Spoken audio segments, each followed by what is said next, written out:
The show starts in 10, 9, 8, 7, 6, 5, 4, 3, 2, 1, go.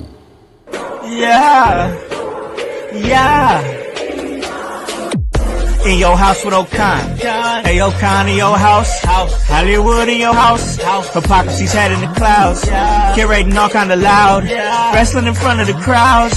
Paragon's holding it down. Anybody can get it. Josh Joseph standing on his decisions. He is the voice. There is no choice. We is them boys in your house making wrestling noise. Moving fast just like cruiserweight action. In your house is the perfect distraction. Rumpus in your ears when you in traction. Get this work with some wrestling action. Smoke.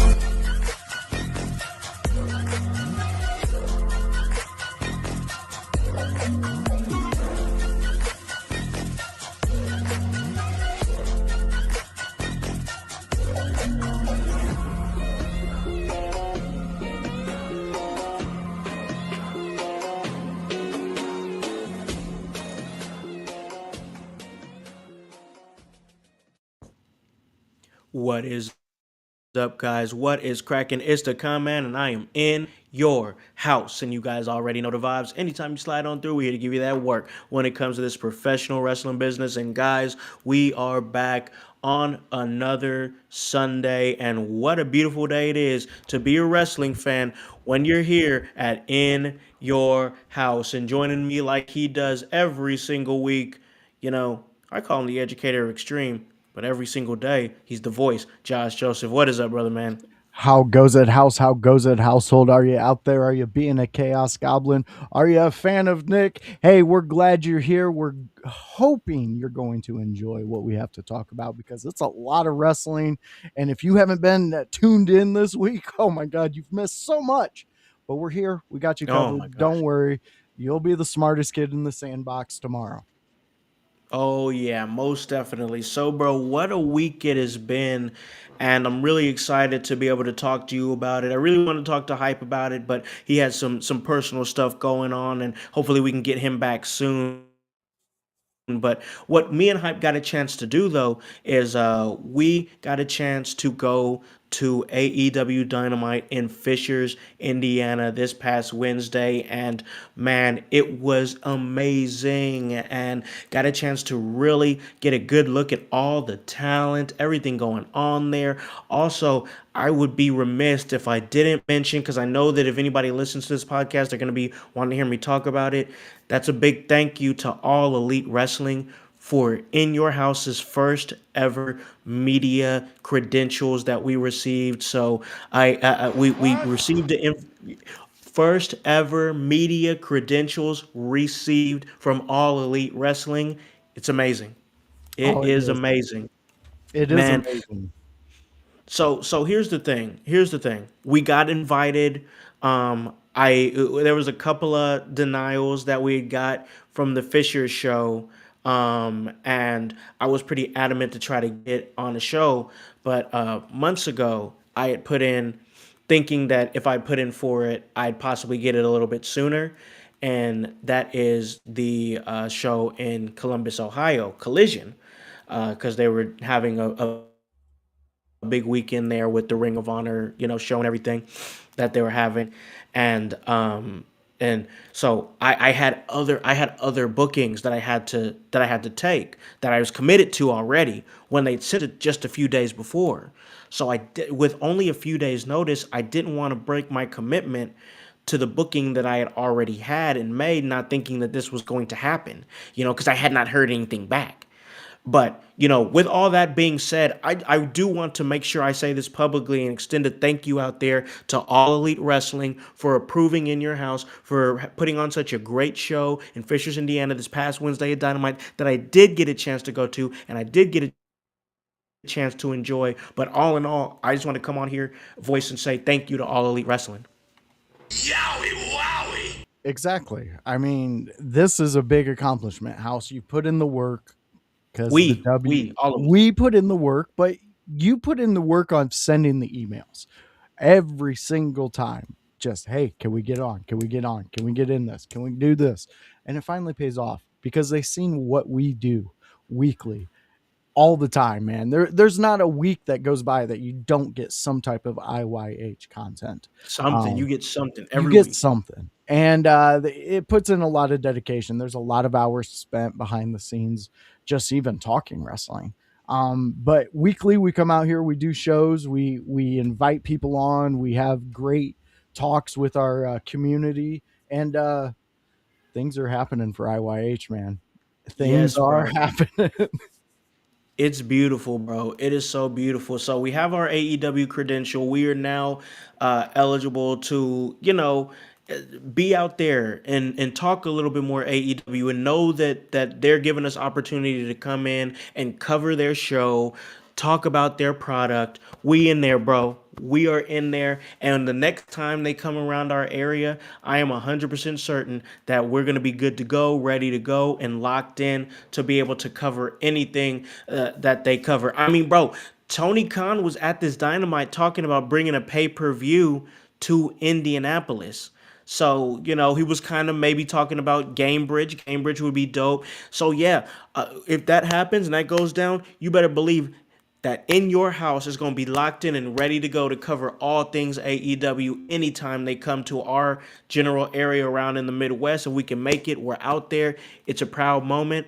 It's great, man, because like you're looking for opportunity and like we talk a lot of wrestling. We talk indies, we talk WWE, and we have been talking a lot more AEW. And you know what? That yes is motivating, bro. That yes is hella motivating. It lets me know that AEW has checked out what we're doing and they approve of what we're doing.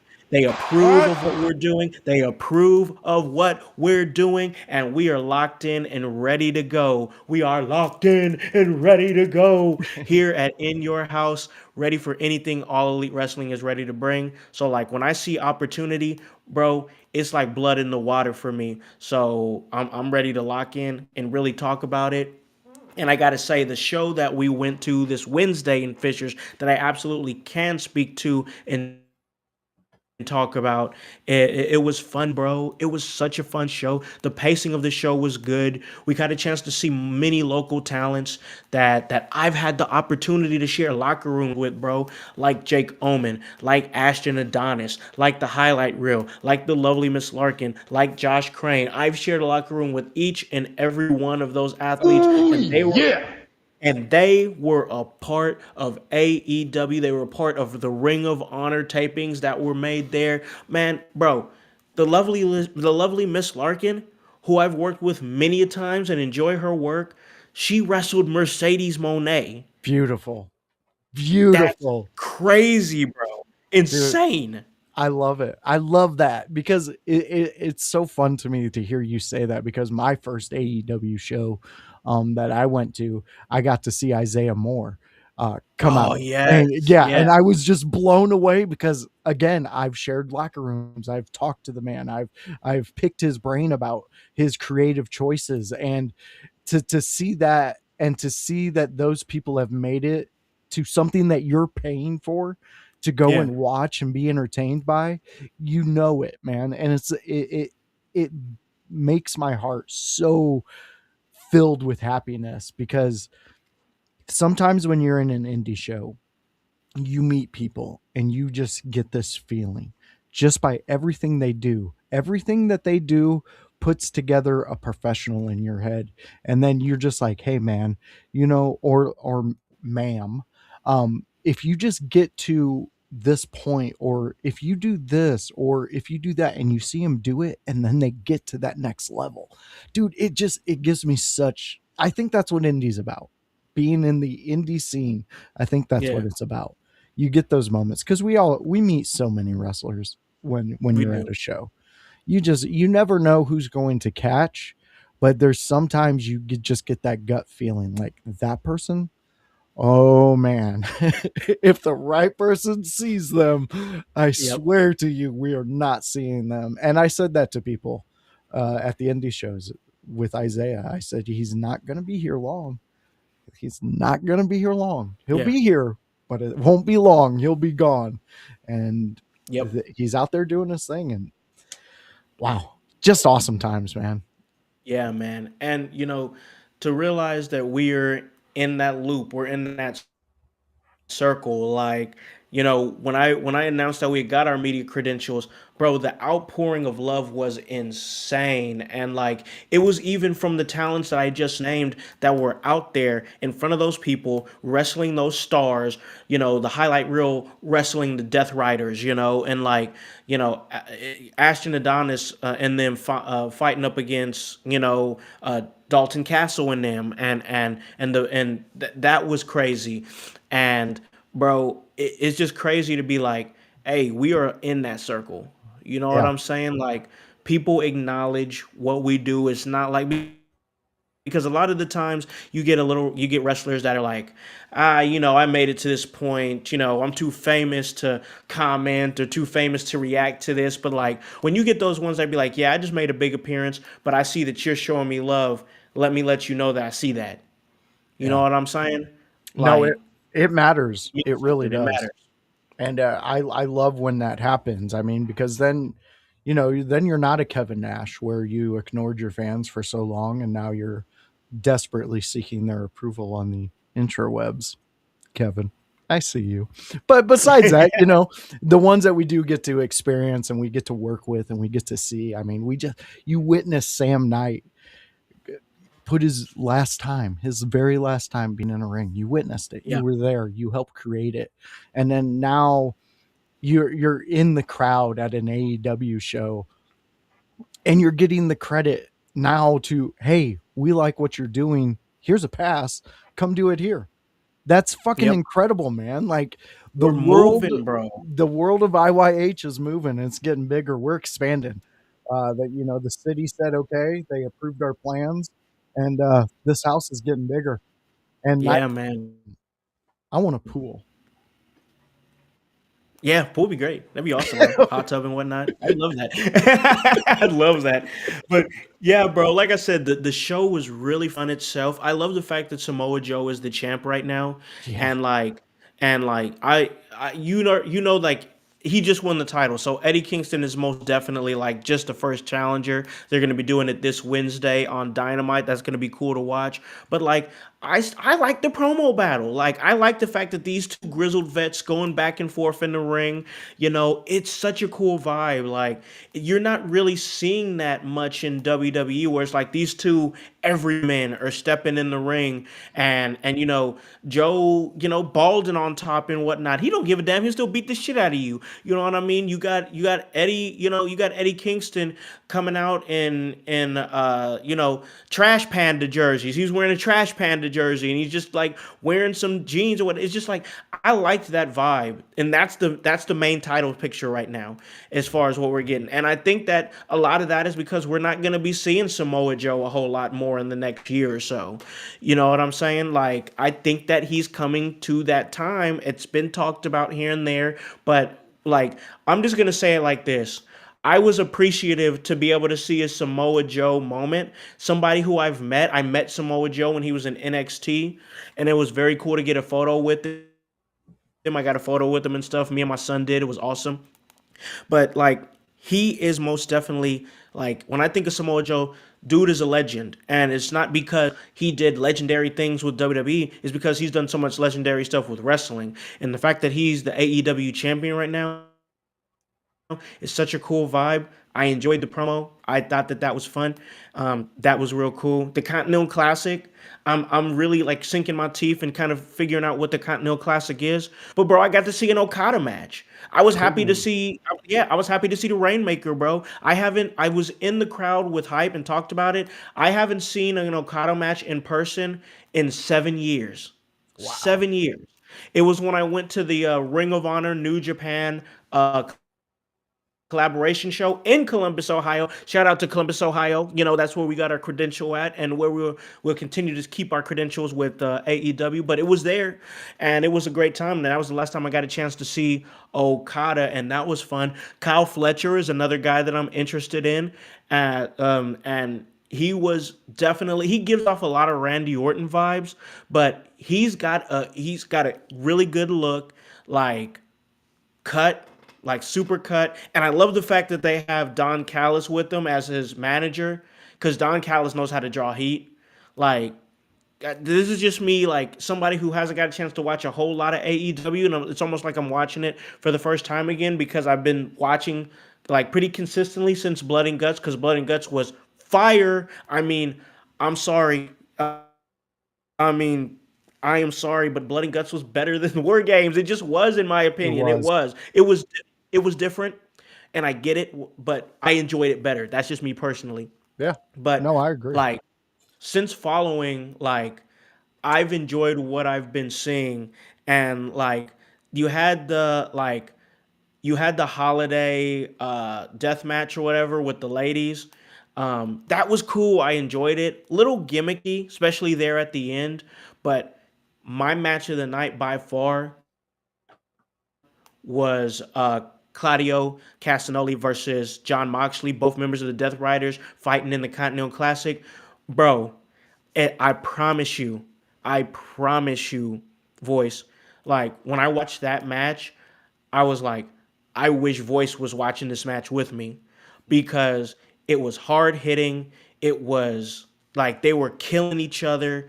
John Moxley did his thing where he bled. He bled early in the match, but bro, I think he might have hard. I think he might have hit himself the hard way because it was Yeah. like patch or whatever. That bro was leaking, bro.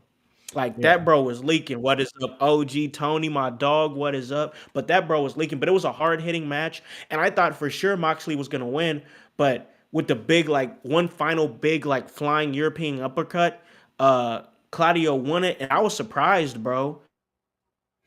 It was a hell of a hard hitting match. The Intercontinental Classic is a fantastic thing. They go hard in this thing, and it seems that I remember the one that really got me was the format of it, and just Yeah. the seeing how they pieced everything together, which made me. I was a guest on Nick's show Friday, and I called in Mhm. and said, this is what I wanted for John Cena's tournament. With his Yeah. last year, why couldn't they have set a tournament up like this and carried it Yeah. up until now to where they have a finals?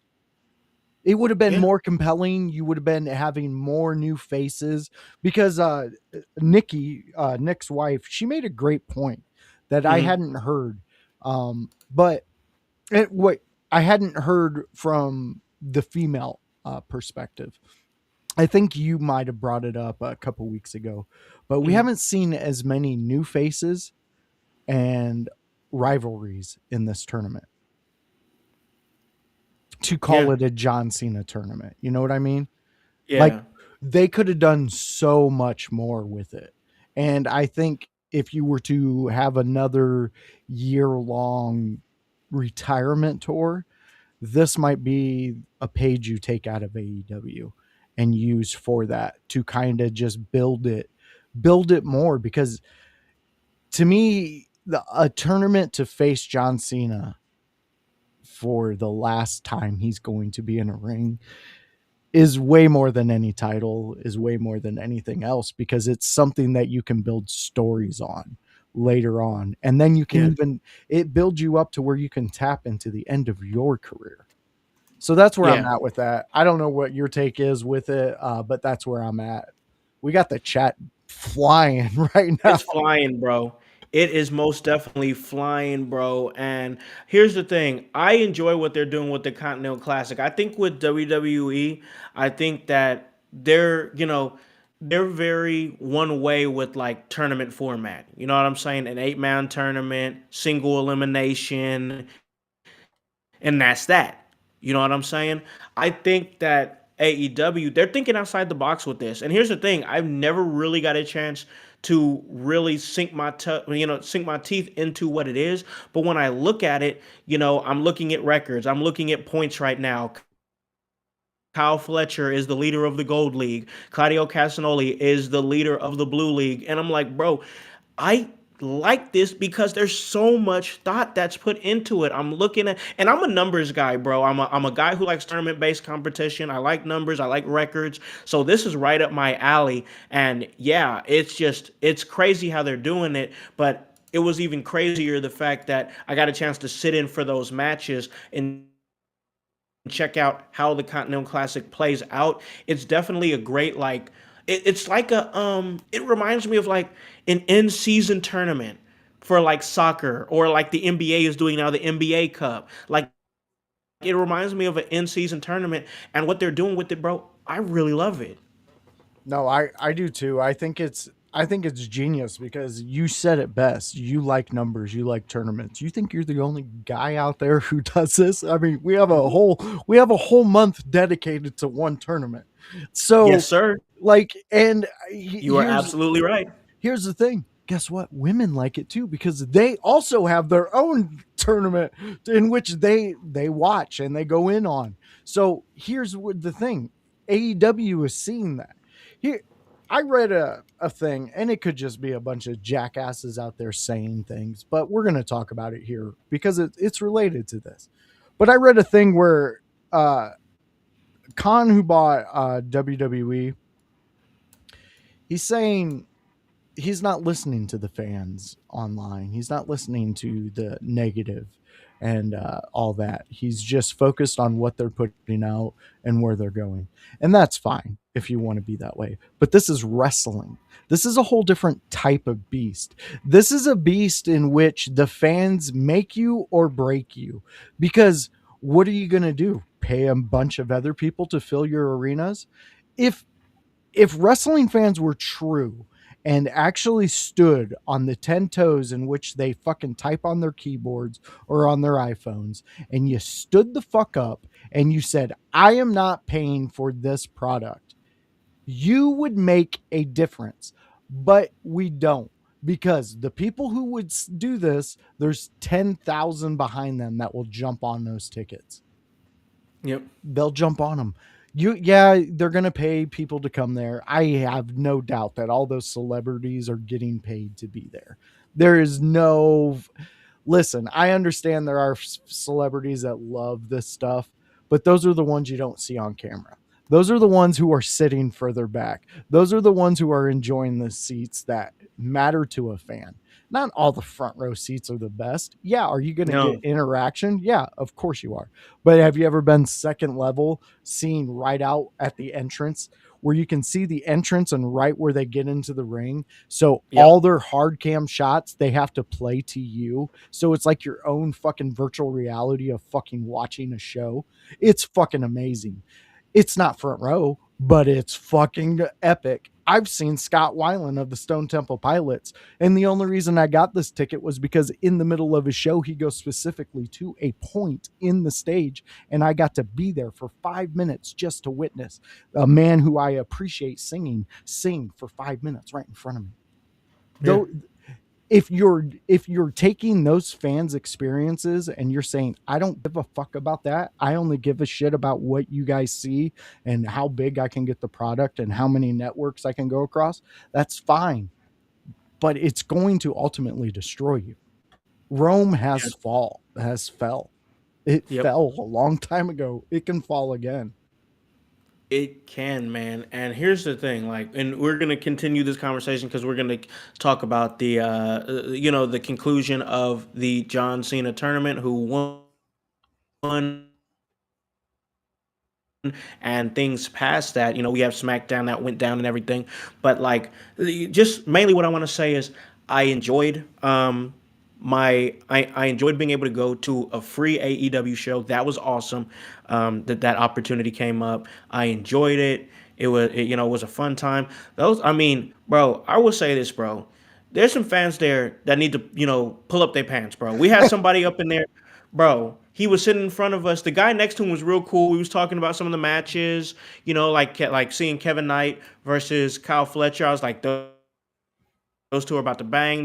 Those two cats are the future AEW, and his buddy next to him, like, bro, every time he stood up, his whole ass was out, bro. Like, I'm like, bro, I know you feel that wind on your crack. Pull your damn pants up. It was awful. But besides getting mooned every single time somebody wants to go up and get some popcorn, it was a great night. The matches were great. I really enjoyed the pacing of the show because I think that that's something that AEW struggled with in the past was how to pace a show, and I think they did a real good job of figuring it out. They paced it real well. I got a chance to see a little like filler ops match. Dark Order was in there. Dark Order just kind of was there to kind of do the job to the ops. And that was cool. Got a chance to see Powerhouse Hobbs and Hook for the first time. It sucked that man, I did get the crackdown. I did get the crackdown. That's true, bro. Big facts that you're gonna see a homie over You're there in getting Puerto Rico. scarred, Daniel. Yeah, You're he deserves it, bro. highlighting that Please give it to message. him. Yes, man, that was awesome. But bro, it was just such a great time, and like to know the future opportunities are coming to In Your House through All Elite Wrestling is really cool. So like I think it's only right that we continue this going, voice. Like I just wanted to bring something before we go to break and we talk about SmackDown and the conclusion of the John Cena tournament. I you know I think we're guys. We talked about it before the show that when we're afforded an opportunity, we go hard for said opportunity and want to let them know that we're riding. You know what I'm saying? Yeah. You are just like that when I brought you on here to In Your House. You're like, hey, it's an opportunity and I'm going to take it seriously.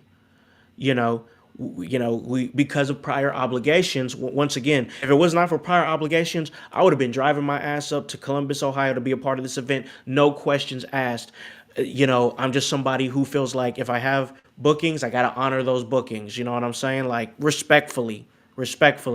But like I'm somebody who's like, you giving me that type of opportunity. I think that we need to take advantage of that and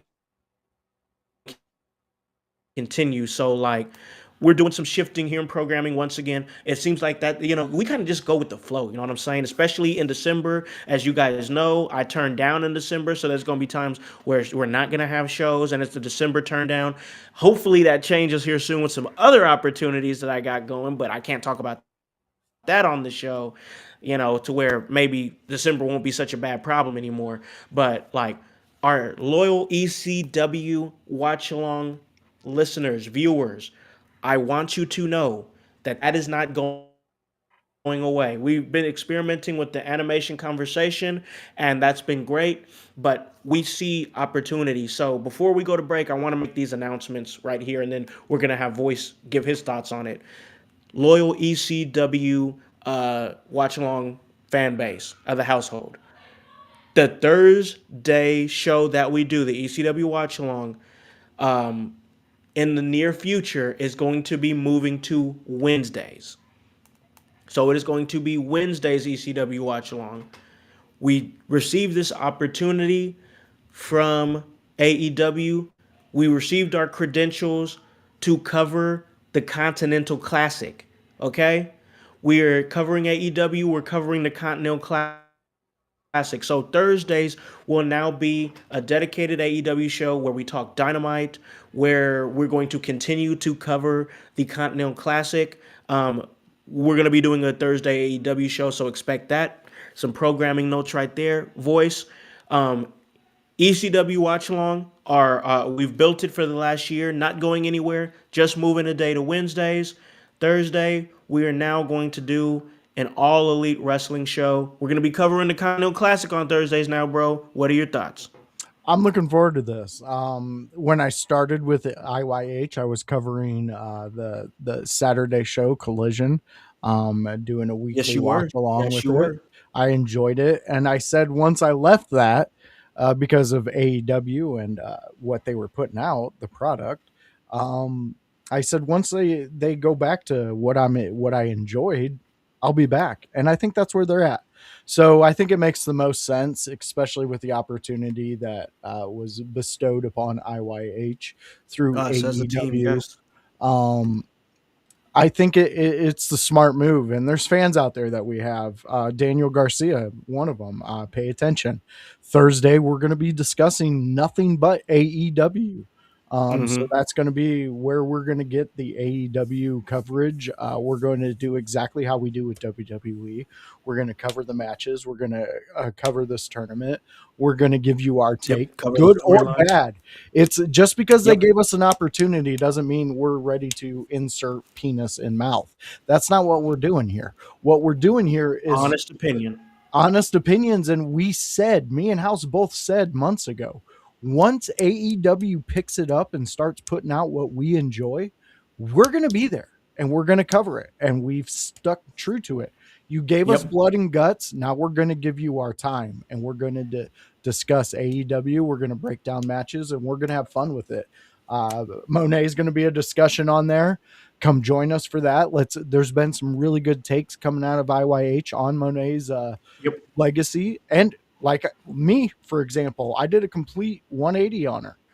So I'm looking at her in a totally different way, what she's doing. So I'm looking forward to this. I can't wait. ECW still here, still going. The next Not time going anywhere. the next time we kick it up, we are going to be covering Tajiri and Mikey Whipwreck. There is a great four-way dance in which they are not tag team partners that I cannot wait to show everybody because it's one of my favorites. And there's going to be some people in there that you recognize from other promotions that you need to stop in. And that's going to be on our next ECW Wednesday watch along. Yeah, man. It's a lot of exciting things happening for In Your House. It's gonna be awesome. Our boy Nightwing over there in the UK. I want to acknowledge him real quick. We are doing well. I hope you are doing well. Hope things are going well with the baby and everything. I know you just had a baby just a few months or a month or two ago. So hope all that's going well. But thanks for joining us, man. If you didn't know, IYH received our AEW credentials. We're going to be covering the Continental Classic. I'm excited about that. Good, bad, and ugly. We're going to talk about it, and it's going to be great. I'm super excited to be doing this Thursday show, to be covering a wrestling promotion that is making a positive shift and being able to talk about it in an honest way, like we normally do with all professional wrestling across the board. But we're in that, no, we're in that. And hopefully it can lead to some interesting interviews down the line, having that credential, knowing that people know that, we collaborate with that company, when they come around, and we got soon going to watch Empire Records. Oh, Oh, dude, this is a great movie from the 90s. oh, I have to check this out. Yeah, it's a good one. Oh, Daniel Garcia. I'm just Okay, going to all leave it right, there. all right. I'm going to leave it there. Got you. Okay, but man, all right. So we're gonna be continuing to cover the Continental Classic. So now you guys know Thursday is where you catch us for all things AEW.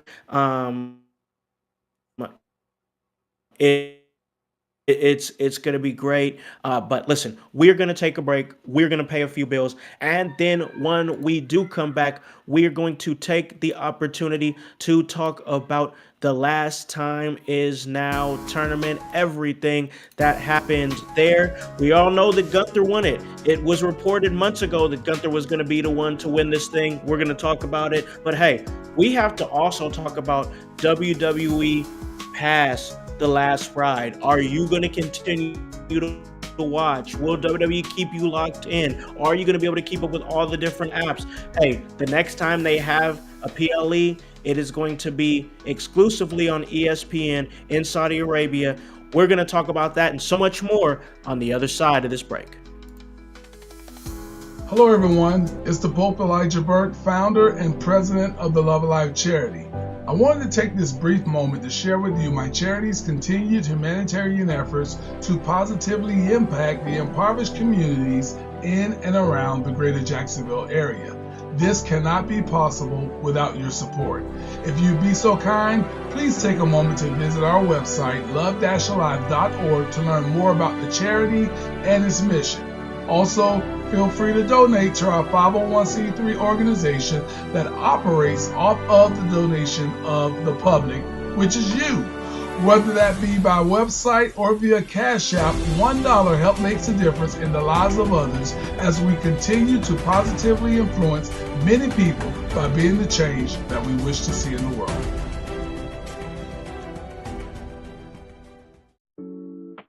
Welcome to the Brainbuster T-shirt website where your favorite podcast team in your house lives. Look at all these fantastic options you have. If you want that sweet hype, we got it. You wanna be divinely designed at yours. Have you lost your voice? We have all that voice merch for you. Are you just a part of the household? We got that too. Brainbuster Tees is where IYH live.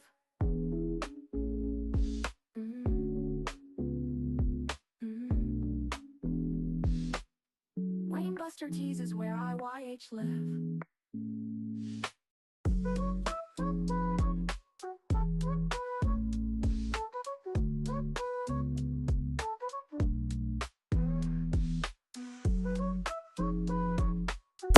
In your house with O'Con.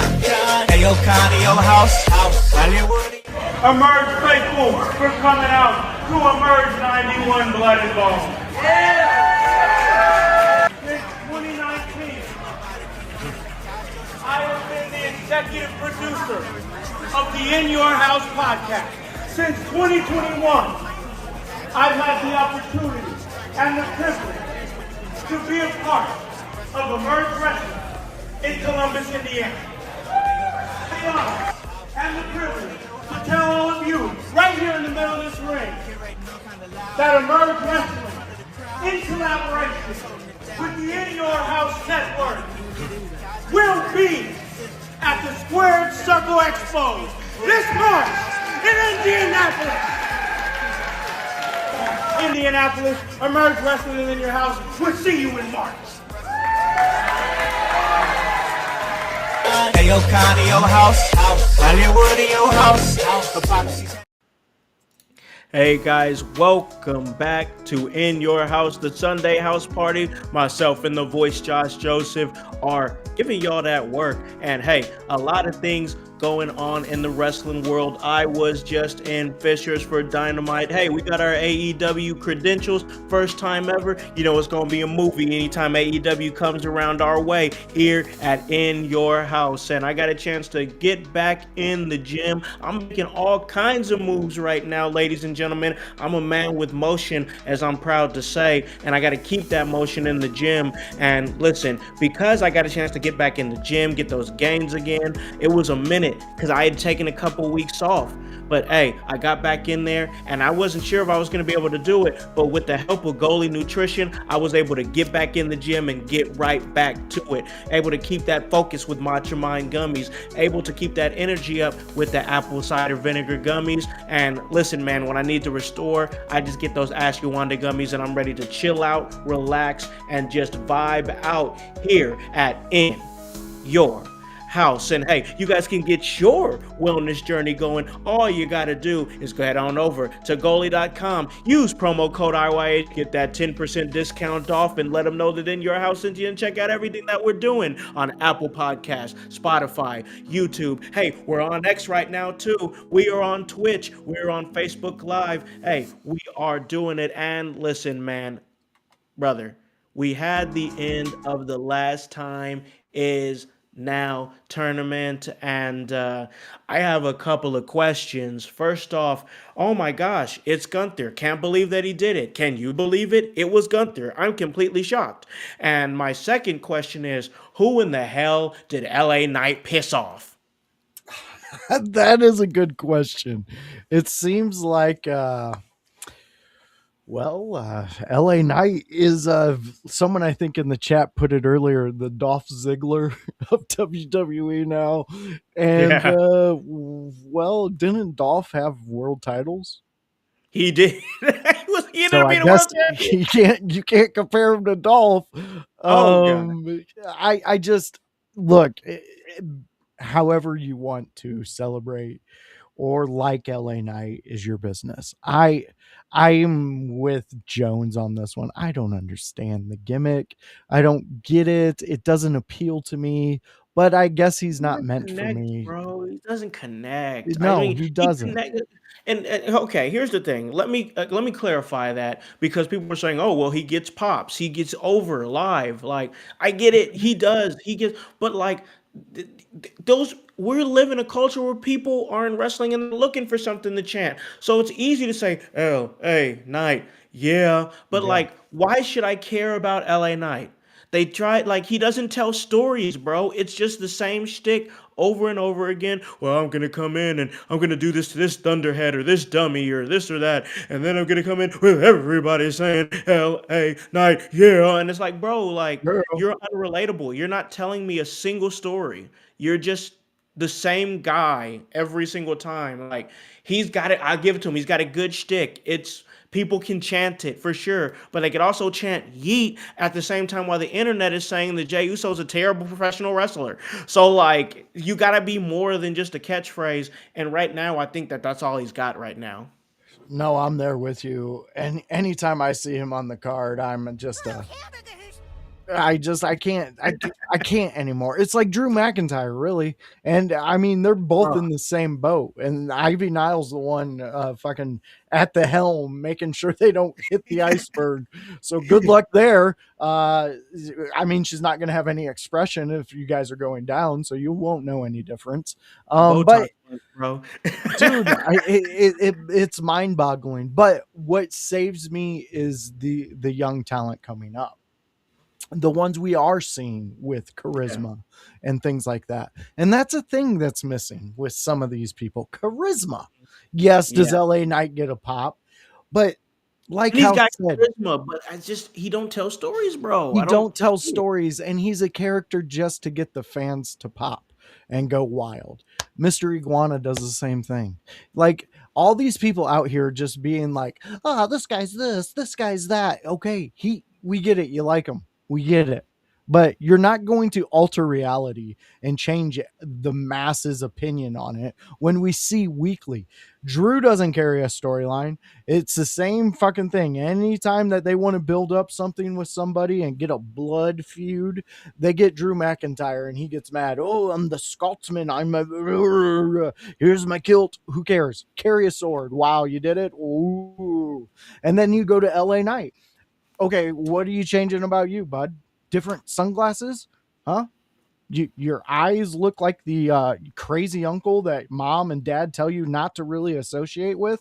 They really don't want you knowing them, but their mom and dad keep inviting them because, well, it's their son. Well, guess what? Your son's on drugs and we don't like him. So quit inviting him. Quit booking LA Knight a hotel room.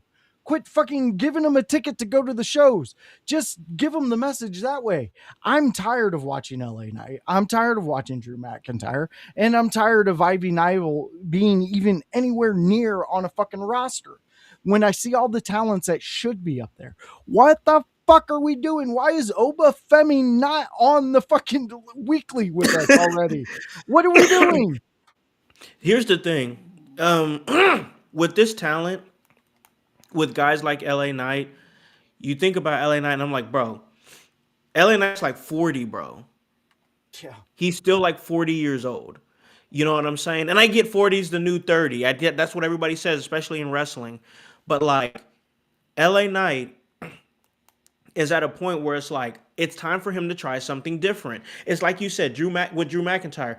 The reason why they keep doing this with Drew McIntyre is because Drew McIntyre can actually emote and he can sell a blood feud. The problem with him being in a blood feud is that he never wins the blood feud. So Yeah. now it just ends up with him puffing his chest out and looking like you can only do that for so many times. Like when they had the blood feud with CM Punk and you had Drew McIntyre come in and destroy, like he came and like destroyed the pre-show set, like completely destroyed the pre-show set, like unpredictable stuff like that. He was dope at that stuff, bro.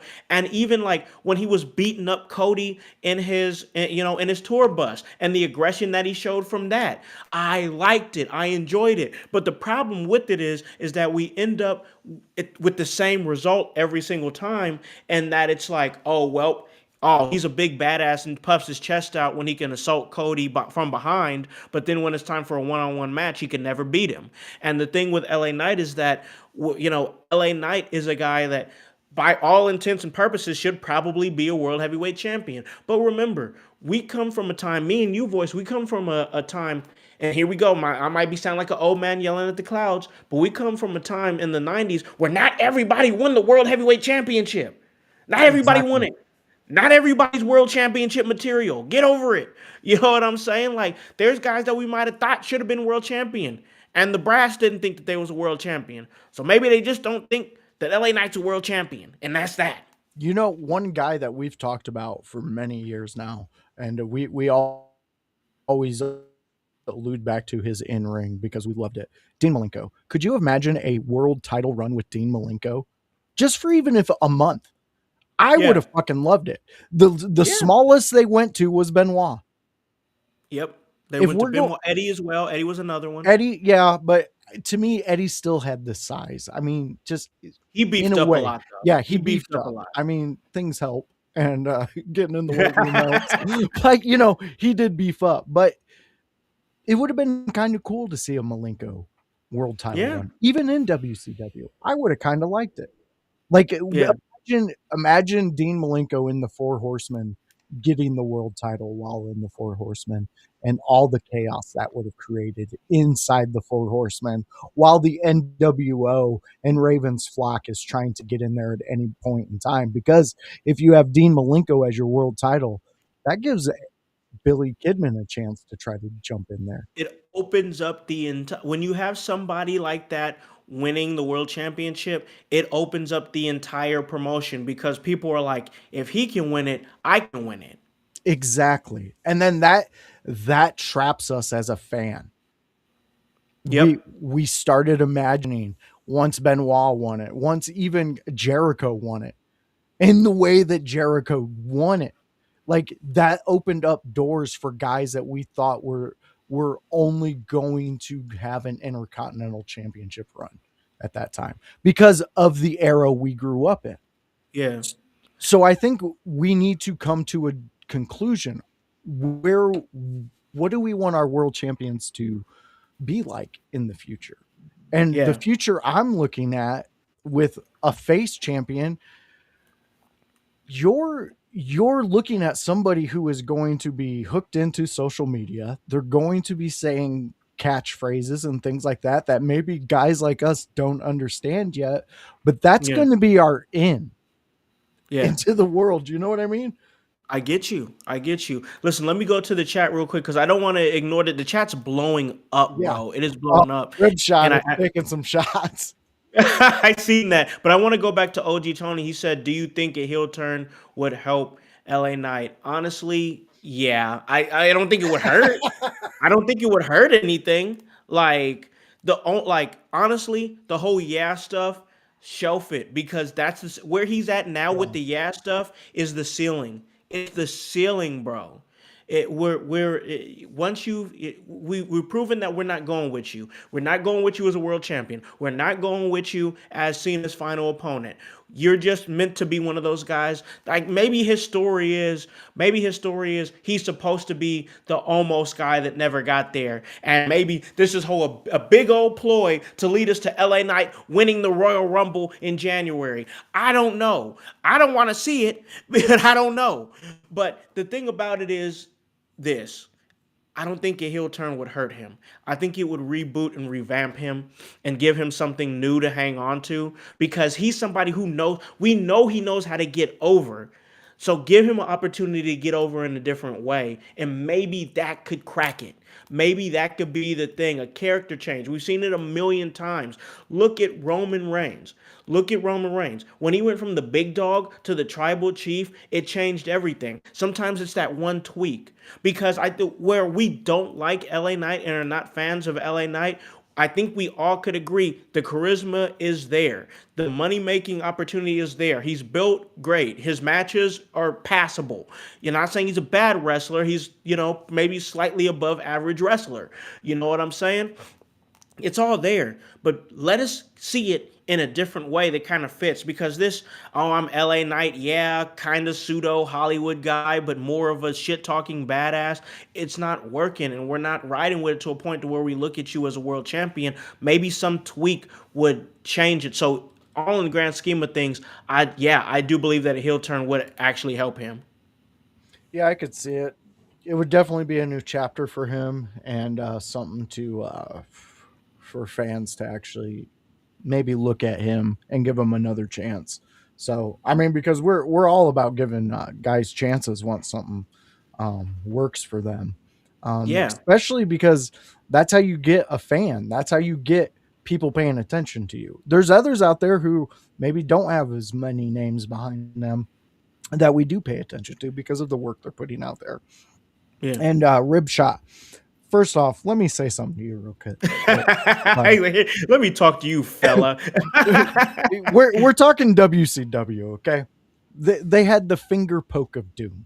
Oh, So come on. That's yeah. if you're telling me that they were able to do that, that they couldn't simply just do Dean Malenko, they took Ric Flair's son and turned him into a absolutely insane human being. Somebody who's definitely you'd be like, well, that's definitely not Ric Flair's son.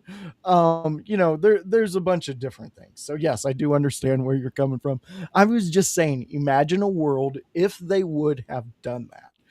It would have set differences out. And this is a world in which we have to have some level of believing in our world champion. Yeah. Yeah. I think about it like this, bro. Like, what if let's just get hypothetical. We're just getting hypothetical. That's all we're doing right now. Because they also had Deadline last night, NXT Deadline. And they announced on SmackDown that Cody said to Ricky Starks or Ricky Saints, that is, and Obafemi, the winner of your guys' match is going to face me at John Cena's final match. And Obafemi won the NXT Championship last night. He's a two-time NXT champion now, and now he's going to face Cody at the final match, at John Cena's final match, which that's cool. I like that. But let's just get hypothetical for a second. Let's say for like something happens and Cody decides, you know what? I'm feeling froggy. I'm feeling good. I want to. I don't just want to face Obafemi. Uh, I don't want to just face Obafemi at John Cena's final match. I want to be a fighting champion. I want to defend the WWE Undisputed Championship at John Cena's final match. It's a big night. It's a huge night. Let's do it. And boom, all of a sudden, Obafemi is in a world championship opportunity. Okay, let's get even more hypothetical. Let's say they do something crazy. They do something crazy. No interference from Drew McIntyre. Get that shit out of here. They truly have a John Cena and Kurt Angle moment to where they just make the guy. They make the guy freaking maybe not one to protect him, maybe like two of Obafemi's finishers. You know what I'm saying? The fall from grace. Pin him, one, two, three. All of a sudden, there's a hush that goes over Washington, D.C. because Omafemi just defeated Cody Rhodes clean for the WWE Undisputed Championship. And, bro, if that were to happen, that changes the entire playing field of WWE. That means that there's a new shift in. That means you got to think about guys differently. Aleister Black could be the next undisputed champion. Freaking Carmelo Hayes could be the next undisputed champion. There's so many different ways you can go with that because right now that undisputed championship scene is so log jammed. You can't really see anybody else going for it besides who's already in the mix right now, which is Drew McIntyre, and that's boring. That is boring. If you truly pull it and make that for the undisputed championship, and then have Obafemi beat him at John Cena's final match, you change the entire face of the WWE in that one moment. Yeah. Yeah, you do. And why not? Why What wouldn't? do you got to lose? What do you got to lose? What do you got to lose? I mean, there's been many times. Like right here, Ripshot saying this. So because they did loads of bad stuff, it's okay to do more. Yeah. Long live the IRA. I love that shit. Yeah. So here we go. Yeah, you can do, you can swing. Why can't we swing at bad pitches? Every Yeah, once, yeah. maybe it's just a little on the outside and you can hit that out the park. So why Not not? every idea is a good idea, but you keep trying. Exactly. So here we go from Ribshot talking about WCW and making stuff sound bad because I threw out Dean Malenko. Well, David Arquette. Do I need to say more? But I'm. So yeah, exactly. Here we go. I think this would be epic. Why not do this? Because now that pushes Cody into his spiral that we're watching. Yeah. Everybody's expecting this Cody heel turn, correct? Yep. Why? How do we get Cody to a heel? He's got to self Have destruct. Am I not? have Like, him am I? self destruct. He Wait, lost his title because of his own accord. He was feeling cocky. He was feeling like he wanted to make the moment big. So I'm gonna put the World Heavyweight Championship up against Obafemi, and Oba caught him slipping, and that leads up to the turmoil of Cody. yeah, I like it. I think we could go that route. I'm not saying that that's where they're going to go, but I would Oh, I'm sure enjoy they're it. not. They're gonna play it safe. It's gonna be safe. They're Yeah, not gonna do it. Everybody is going to. I'd be shocked. I'd be shocked if they did anything like this. It's like OG Tony saying WWE's playing it very safe. And here's the thing, and I've said this for years, and I'm saying it. You go back to old episodes. You can go back to episodes I've done in 2019. I've said this before. When WWE plays it safe, their shows get boring. yeah, they do. They get really boring, and then you lose audiences, and then you have to rebuild and rethink, and then get all those people back again. It's the same old story we do with WWE, time in, time out, all the time, and it gets kind of boring because there for a moment I thought they were like listening to the good points of the fans. They were understanding where we were going. We had uh then we had this buyout. And Yeah, now that it, hurt a lot. dude, and I know I maybe sound like a lot of other fucking people just complaining, but at the end of the day, like I'm like you guys out there. If you love this stuff like since you were a kid, this is how Mhm. you made friends. This is how you made uh you connected with a brother or a cousin or something like that. This is meaningful. Like it's It not is. just entertainment. This is a world in which we can all go back into a time of our life that we thoroughly enjoyed everything about life. And that is always what I'm trying to capture on a Monday, on a Wednesday, on a PLE night. But if you don't take those chances and you don't try to keep that imagination alive, it dies. You figure out there is no Santa Claus. You figure out the tooth fairy is just your mom or dad coming into your room creepily at night stealing teeth. What are they doing with them? I'm a parent. I really don't do that. I don't know what what happened with the teeth, but I just hope I hope WWE takes a step back. And I go back to that interview and Ribshot. You talked about it too. The biggest thing that people took away was knowing of the green shirt guy. Yeah. So the guy who could answer all the questions of why and give us the reasoning behind all of it is talking to us about green shirt guy. I I think it's Jacob Fatu's probation officer, and this is the only way WWE could swing getting Jacob going from place to place was up. He's got to be at the shows. Hey, you never know. But listen, let me get serious for a second because I want to say this. WWE playing it safe right now.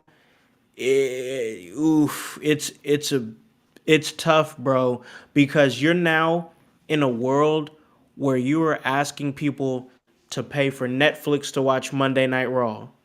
You got to have CW to watch NXT. If you're watching NXT, you're a deep fan. Maybe you want to go deep as to say Evolve. You got to have Tubi. You know what I'm saying? You gotta have USA Network, which means you gotta have a cable package to watch SmackDown. You gotta have Peacock to watch Saturday Night's Main Event, and you gotta have ESPN to watch the pay-per-views now, the PLEs. And I'm also, there's reports out there. Not sure how accurate those reports are, but there's reports out there that ESPN's not happy with WWE. That they're not happy with the progress that's going on. Like, listen, bro. Here's the thing. And y'all could say, oh well, he got his AEW credentials, so now he's just gonna ride the tip or whatever. Nah, bro, I was saying this before that. All those places that I just named, and then if you are an AEW fan, all you got to do is go to HBO Max, and that's it. Boom, you're good. Yeah, do you got to pay for the pay-per-views? Sure, you do. And there's ways other people can watch it, like VPNs and stuff like that. People do that all the time. It is what it is. R matey, if you dig what I'm We saying. don't. We don't. But others do. Others But do. others do. But here's the thing, bro. The fact that it's all centralized on HBO Max, bro, that's all you could really want. You know what I'm saying? Like, if you're an AEW fan, you're probably like, hey, you gotta pay. If you're a WWE fan, you gotta pay $30 for ESPN. Have a cable package if you want to watch SmackDown, and then Netflix if you want to watch Monday Night Raw. So already off the gate, you're spending hella money, and you're saying that I'm crazy for spending like $30 or $40 for a pay-per-view on a show that I could watch on a monthly subscription, both Dynamite and Collision, and it's only on one app? Who's stupid? You know what I'm saying? Who's stupid? I'm thinking logically, bro. And I still love WWE. I'm still a fan and watch what they do. But like, I'm thinking of like how you're looking at it as a fan and as a fan of the product that you like. If you're an AEW fan, you're like, hey, I don't gotta mess with all that stuff. If you don't watch WWE, I don't gotta mess with all that stuff. All my stuff is here, right here, one spot. All I gotta do is pay for HBO Max. Maybe I have my homies Venmo me like $10. Like three of my homies come Venmo me $3. They'll come through. We'll watch fucking World's End or Full Gear or something like that. And it is what it, bro. Come on, like as a fan, that's a better deal. I'm sorry, but it is. No, you're 100% right. And when you can make your stuff easily digestible by your fan base, you get more fans. That's science. That's how it works. That's what we talk about. When a wrestler makes their character and their storylines easily digestible by Yep. the basic fan, you got a fan. That's what blows me away with all of this. Like, you see it, you had the world with the WWE network. You had the world. We were hooked. Everybody was going on there. There Yeah. wasn't a person I didn't know who watched something, because they had reality shit on there. They had Yeah. they had cartoon type shit on there. They had stories, TV shows, All all that kinds of stuff, different stuff. Yep. and all the things that you could enjoy from when you were younger. It blows me away that we've gotten this far in the streaming world. And it's kind of weird, because now it's not like a monopoly like they had cable back in the day. You had to Yeah. go with certain cable. And if you didn't go with them, then you missed out on certain shows. Now it's like, well, we're going to put, like, WWE is the biggest wrestling promotion out there. There's Yep. no question about it. But they have the most places to go to watch their brand, what they're putting out, their product. That to me makes no sense. Why wouldn't you keep the biggest should be under the one roof? The others should be out there Yeah. trying to get their names and on different networks, on different places, as many viewers. Why? It makes no sense to me. I don't know why we're here. Bro, I don't understand it either. Like, it's just, it's a lot, bro. And like going back to the original point here, what I'm saying, like, when we have to jump through this many hoops to watch your product and you're playing it safe and just kind of trying to get through shows, which I get it. Those points are going to happen. Not every, I say it a million times, I don't expect every week to be, the Raw after WrestleMania. You know what I'm saying? I understand you got to have those slow points, but like you're asking us to go to a lot of different places for a show that's missable. You know what I'm saying? Like you're asking us to go through SmackDown is not like that memorable. Like it's not like that. And now like we have to deal with the fact that the reports that we saw these reports months ago that they were going to do this tournament. Gunther was slated to win. That was if when you have reports out there like that, that's a perfect opportunity to like zig when everybody thought you was going to zag. And we didn't do that. We went down the exact path. Now Gunther is getting really unwarranted hate because of it. Because it's like, oh well, he's already an established guy, and we wanted a young star to be able to retire Cena or whatever. And it is what it is. They want to do this retirement gimmick. They want him to be like the new legend killer. It feels like with Gunther. I like Gunther. I'm a fan of his in-ring style. I'm not going up against Gunther, but this spot, it's just like when Batista won the Royal Rumble when everybody expected Daniel Bryan to win it.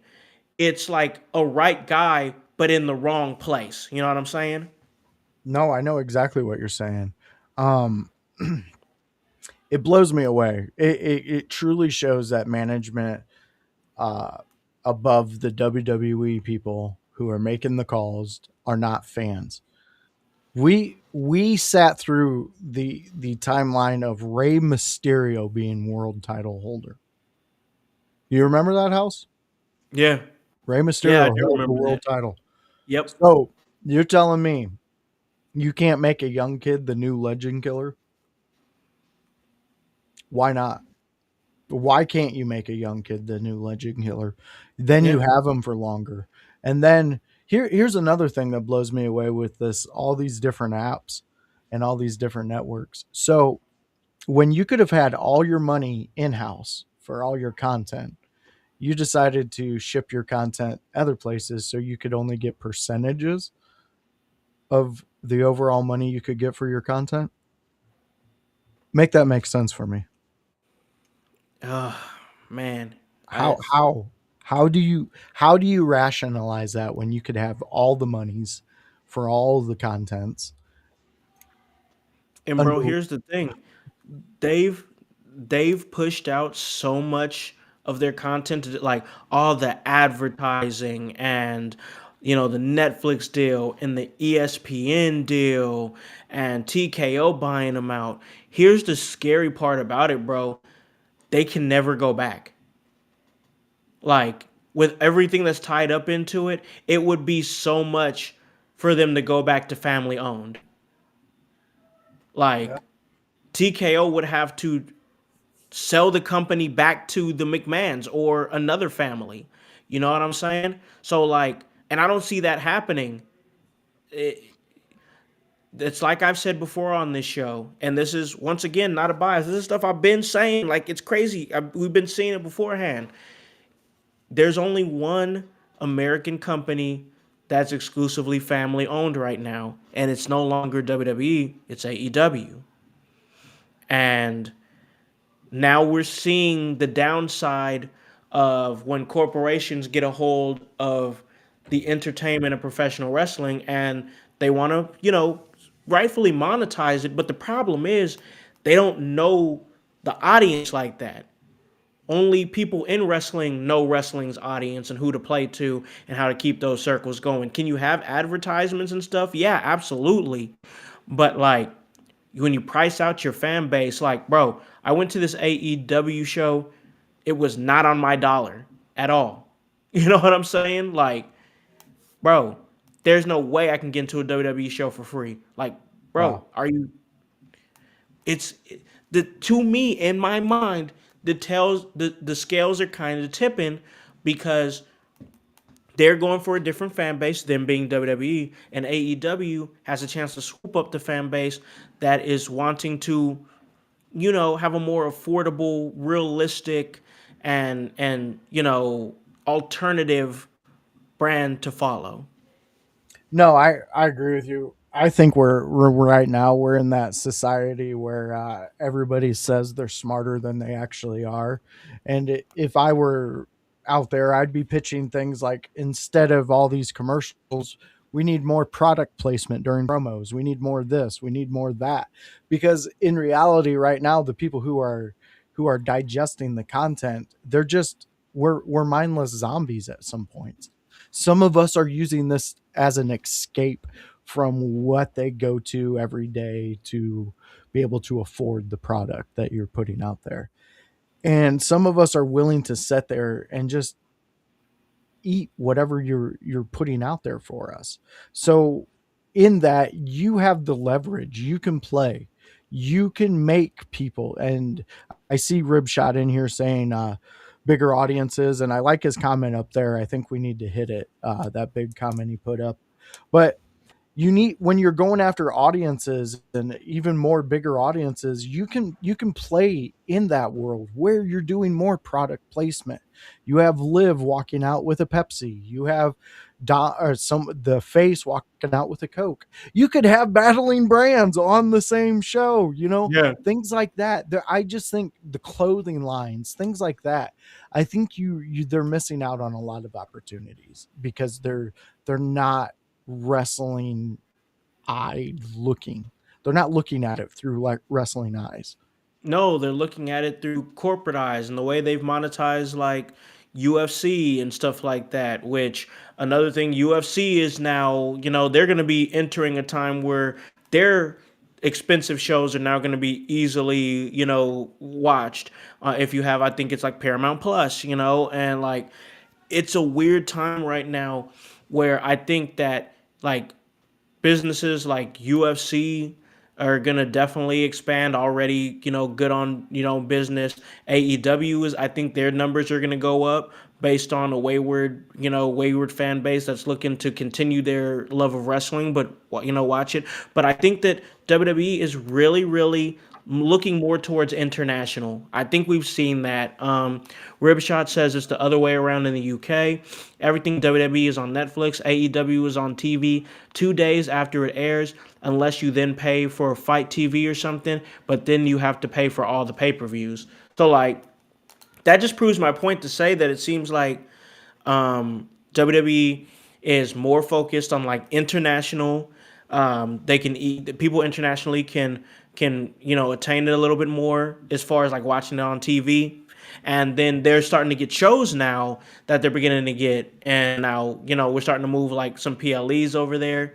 But the thing about it is, I truly think that even though once again AEW does go international, they're pretty focused on getting these fans here that are looking for something. Like I said, HBO Max, we talked about the HBO Max deal for them like last year before it even happened. And we said it would be a great deal for them. I think it has been. I think it's worked out for them in that way. I think so Especially too. especially in the time where WWE has made their product so tough to and expensive, by the way, to access. Yeah. And OG Tony, I say give it a couple more months and you'll see more of a spike in AEW gaining ground. Um, but again, it's where you're looking at it too. Because for me, for them to gain me and House back into checking them out weekly, they're gaining ground. Yeah, yeah, for sure. It's not gonna be overnight. It's definitely gonna be it's definitely gonna be something small. And like the thing about it is, I think they're going to continue their ascent. They started like back in 2019. Hey, it's Bruzy. Bruzy is in the Jesus, building. We out haven't of seen Bruzy nowhere, ever. My this goodness. psycho comes back. Yeah, he is back. Oh, love to see it, man. But I do think there will be a momentum shift. I don't think WWE is going to hurt that bad for it. I think they're gonna make their money internationally. They've already made a lot of money. The thing is, they got to make it back. Yeah. So um, Gunther is the final opponent to John Cena. We're gonna cover that when it happens. I know I'm gonna be watching that live. I'll be at home chilling out with the family. It'll be my daughter's birthday party. But also, once again, we're gonna be covering the Continental Classic as that continues, and we've got the ECW watch along. We have got the Tuesday show covering Monday Night Raw. Here's the thing, guys. The truth of the matter is, we're doing big things here at In Your House. Like, I'm proud of what we're doing. All the things that's happened with, being able to get those AEW credentials. We still have March coming up for the Expo and more names coming from that. We're in the mix, man, and I'm just proud to be in that mix every single week, every single time I step up to this mic. It's gonna be great. But listen, we gotta call this a great episode. I know you guys still have some questions there on the chat. I did see before we get out of here, OG Tony. I did see that TNA got their deal with AMC. I think that's gonna be great for them. That's gonna be awesome. And it looks like they're still gonna be working with WWE, so it's a great deal for them. AMC is a they're just slowly improving where they're showing their stuff at. They're looking for some mainstream shows, some mainstream channels to go on to. I think AMC was a big win for them, most definitely. I I just really think that we're seeing a spike in wrestling in many different ways. Voice. Yeah, I do too. And real quick before we head out, let's hit King Leon because he's been on here for a while right now, and let's Yeah, hit let's his get it real question real quick. quick. He's asking, do you think WWE pay-per-views have gotten watered down, and do you think they should bring back some of the old pay-per-views like Bad Blood? Well, we Um, just had Bad Blood. Like the last Bad yeah. Blood we had was a year or so ago, and it was the Hell in a Cell match between CM Punk and Drew McIntyre, which was a great match. I think that bringing back something like Bad Blood every now and again is a great idea, and have a Hell in a Cell match featured on it, but only bring it back when it makes sense for the feud. I loved the fact that it wasn't the Hell in a Cell pay per view. When we just do a Hell in a Cell match because it's that time of year, and you make Hell in a Cell less special when Hell in a Cell was supposed to be the culmination of a blood feud. We don't need Hell in a Cell every single year. That's not what we need. I've only seen one Hell in a Cell match in my entire life, and that was SummerSlam 2008, Undertaker versus Edge, and it was great. It was a great match. Yeah. But yeah, to answer your question though, I do think we're getting in a time where WWE PLEs are getting a little watered down. I think that some of those international shows, they're like, oh, all they're there to do is just watch some wrestling. We don't have to pull any major triggers, and we've seen that a lot. I think that it's gotten to a point where when I see something like Clash at the Castle or Crown Jewel or something like that, I'm like, nothing big is going to happen here. It's about 4 or 5 matches, and maybe the matches are going to be really good, but there's not going to be any storyline movement. I'm a storyline guy. I always believe that the story's got to keep on moving, and when those stories aren't moving, you kind of lose me. So to answer your question, Leon, I do think that we are entering a time where some PLEs are getting watered down. Yeah, I agree there with everything being said, the watering down of it, and storylines like Bruzy's saying and House just said, we need more. We're storyline guys. If you tell me a good story, I'll watch whatever the fuck you call it. It could be the Sally goes to the field and picks flowers pay-per-view. If the story's good, I'm going to be watching it, and I don't care. Yep. And I'll buy the shirt. I'll wear that every year. The Sally goes to the field and picks flowers. So it's a great pay-per-view. Think you'll like it. Hey, There's check a it out. basket match every year.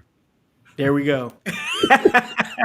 I love it, man. I love it. The chat has been crazy today, man. It's Yes, been we awesome. appreciate you guys. Yeah, we really do, man, because like we came on here Sunday. We're always here on Sundays doing our thing, and there's just a lot to be excited about, man. Like there's a lot to be excited about now within your house, and I'm just proud, man, like of what we're doing, what we've been able to accomplish, and what doors are starting to open for us, man. The Sally goes to the field and falls into a Hell in a Cell pay-per-view. Let's go. Oh, Sunday, Sunday, Sunday. Yeah, I like it. I Jersey, like you it. make the merch. Oh man, yeah, that's a shirt, bro. I love it. But once again, had a whole lot of fun here. I gotta get my Sunday going. Got a lot of other things moving before the week starts, man. So I gotta give the opportunity out there for my man here to plug anything that he wants to plug. That's of course the producer of the show, the voice, Josh Joseph. What do you got for us, man? All right, so fans, if you're out there and you're ready to, talk about Monday Night Raw, well, we're not going to be Monday. We're going to be Tuesday. That's a new spot where me and Kevin Calloway, we talk Monday Night Raw. Yes, the Chaos Goblin himself and the voice itself. We talk Monday Night Raw and we bring you in and we review it and we talk about it and what could happen next. If you've been a fan of the show, you know that Kevin is a great insight when it comes to wrestling. He's not only a in the ring guy, he's also a guy who looks at shows, he produces shows, he puts together shows. So he's got a keen eye for all of this. So always remember that when you're coming and checking out the Tuesday Night Raw review team with me and Kevin Calloway. That's 7 p.m. every Tuesday. I think we actually moved that to 6. Is it 6 now? Yeah, I think we're doing that at 6. So 6, Okay, 6 awesome. p.m. Yeah, because that gives me and Kevin a little more time in our lives. So join us for that. That's a fun time. Outside of that, my friends, you heard it here. Wednesday, that's a new day. That is the ECW day. That is where we get crazy. And we watch tables, we watch ladders, we watch barbed wire, we watch Right. All Bill of it. Alfonso and a whistle. We watch all those things. The next time we go live with that one, we will be watching Tajiri and Mikey Whipwreck. We are highlighting both of them, not as a tag team. They are in the same match. I think it's a 4-way dance. And you're going to know one of the guys from another promotion in there. I'm going to keep that zip tight. Boop. If you know, you can probably research it and find it out. But anyways, until then, we'll catch you. And that's on a Wednesday at 6 p.m. The ECW Watch Along. Thursday night is where you catch me and Howse for the new AEW Collision show.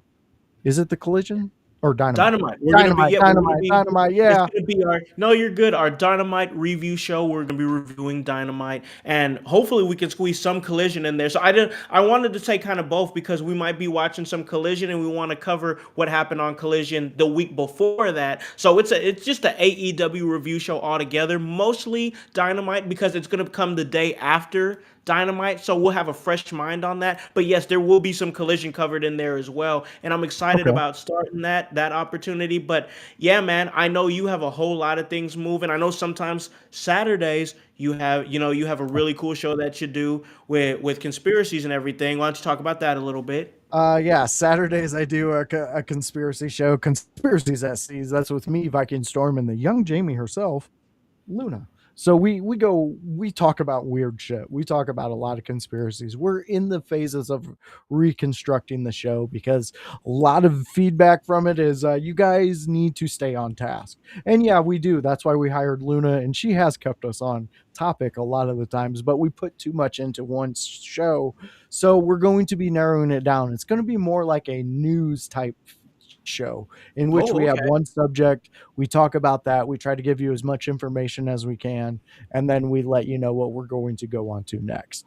So come join me, Viking Storm, and Luna when we start going live. The whole thing with this is if you join our Discord, if you just click on subscribe to us, you're going to know when we go live by going into your notifications, setting it to all notifications for us, and then you'll see when we go live, because there is a lot coming up, and 2026 is around the corner, and you're going to be one of those people who says, I know those guys, and hey guys, what's up, can you shout me out? Oh, no problem, we will. Yeah, that's where we're going to. Oh man, we appreciate everything you do here, man, at In Your House. Of course, like you said, Wednesday, ECW Watch Along. We're gonna be checking out we've been doing it for the last year. We've talked to some great names, y'all, like the Sandman, like Bill Alfonso, like the great himself, Sabu, rest in peace. Still, Joe Gertner. Gertner, one of my personal favorite interviews. That was so fun. And we're bringing all that to Wednesdays now. So join us on Wednesdays. And then I'm super excited because Thursday we have our credentials and we are now officially able to cover all things AEW with the blessing of AEW. So we're going to do that. We're going to take that opportunity. It'll be the AEW review show. I'm sure I'll come up with some crazy name for it. It's me. I'll come up with some crazy name for it. We'll get a logo together and we're going to do it. But I'm excited, man. I'm excited because a lot of doors are opening that a week ago I didn't think was gonna open. It's crazy how life works sometimes because literally about a little over a week ago, I was like, man, there's really not like we got the expo coming up, but I want to get the next big thing, and the next big thing that came to us came, and now we're just moving and doing our thing. So excited about the future here at In Your House. The team, we're gonna get all things together. March is coming up, Squared Circle Expo, March 27th, 28th. We will be there in the building talking to some great talent. It's gonna be awesome, and guys, it's all part of the work. And that's HOWSE, and that W stands for work. So, for the voice, Josh Joseph, and the whole team here at In Your House, I'm Alec on the Concept House here to tell you, to tell a friend, to tell a friend, to tell a friend, to hop on this bandwagon, get on, or get gone, because the household is still going mighty strong. You guys have a great day and a great rest of your week. Peace. Yeah. In your house with O'Kon. Hey, O'Kon in your house. Hollywood in your house. Hypocrisy's head in the clouds. Curating all kind of loud. Wrestling in front of the crowds. Paragon's holding it down. Anybody can get it. Josh Joseph standing on his decisions. He is the voice. There is no choice. We is them boys in your house making wrestling noise. Moving fast just like cruiserweight action. In your house is the perfect distraction. Bumpers in your ears when you in traction. Get this work with some wrestling action. Smoke.